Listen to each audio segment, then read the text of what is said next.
Ducks in the Park, Chapter 1, From the Start. July 6, 1995.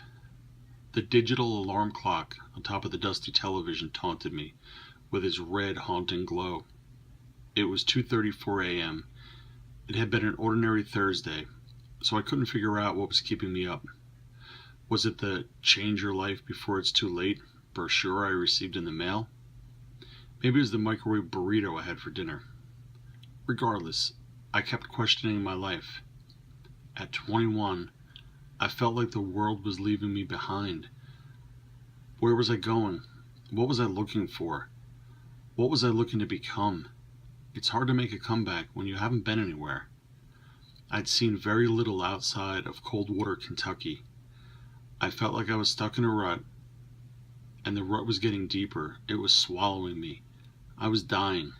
I needed to get out, climb out, while I could still see the light, before the rut engulfed me completely. I'd been dwelling on the past, my past, since about 10:30 when I first went to bed.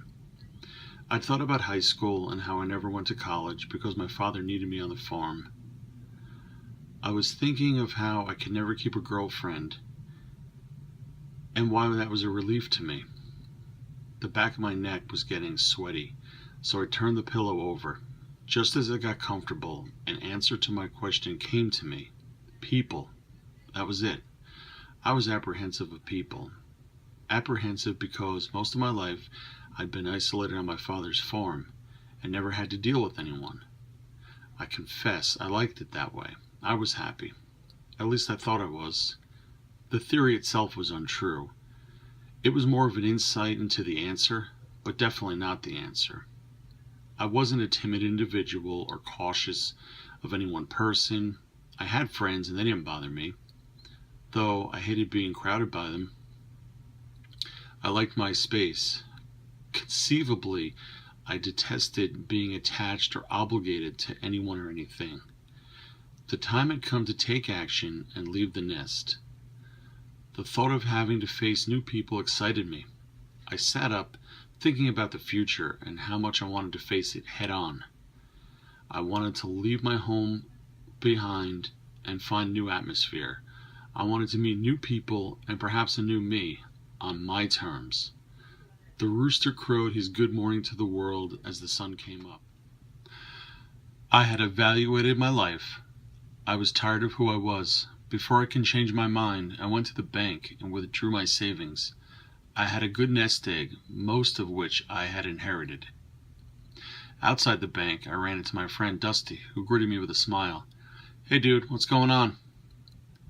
With a scholarship to Kentucky State, Dusty had a free ride as long as he played football. He was a phenomenal quarterback with long arms and the unique ability to throw the ball accurately with both hands. He was something to watch. He'd scramble, pump fake a pass with his left, switch to the right and fire a bomb. Dusty was always fresh. He turned the scholarship down because they wanted to redshirt him for a year. Now he works odd jobs baling hay, shearing sheep, or picking seasonal crops. I think he would have had more fun if he went to college. "Just taking care of business," I told him. "Jimmy, Luke, and I are heading over to Broncos tonight. You going to be around?" To Dusty, it wasn't peculiar to see me in town. I ran to the bank often for my father. "I can't. I'm not going to be around, I'm sorry." And I knew there was a good chance that I might never see him again. "Too bad. Got a few bottles of Wild Turkey for warm-ups before the bar. You're going to miss out." "I'm sure I am. I got to go." Back home, I emptied my drawers, taking the 6-pack of Billy beer my uncle had given me. He paid $1 for it at a garage sale and figured it might be worth something someday.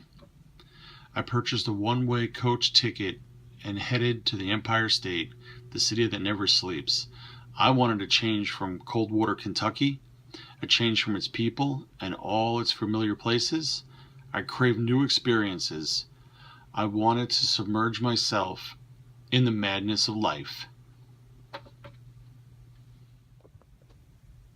So if you enjoyed this video, please like and subscribe. Thank you.